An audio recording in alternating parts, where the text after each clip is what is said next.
Manila City Mayor Francisco Isko Moreno Domagoso disclosed this morning that 3 city officials are infected with the new coronavirus. 2 are department heads and the other is a city councilor.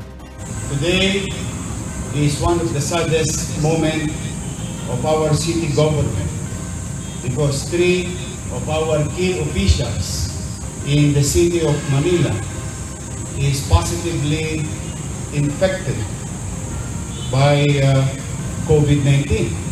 Mayor Domagoso also admitted he and Vice Mayor Maria Sheila Hani Lacunapangan and the other city employees had been exposed to 3 COVID-19 positive officials.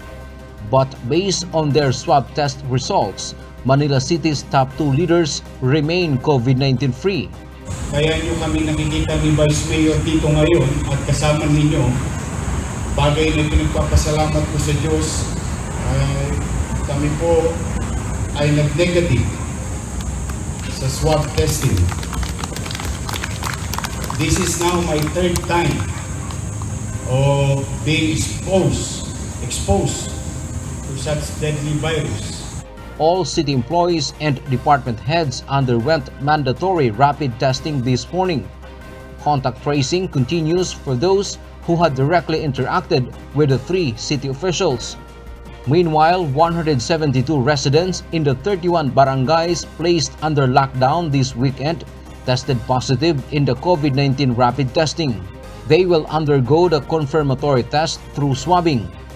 The Manila Barangay Bureau says that other barangays will be also put on lockdown based on assessment. Possible mangyari kasi ang aming Manila Health Department, meron silang tinitignan certain numbers kung kailangan nang i-lockdown yung barangay.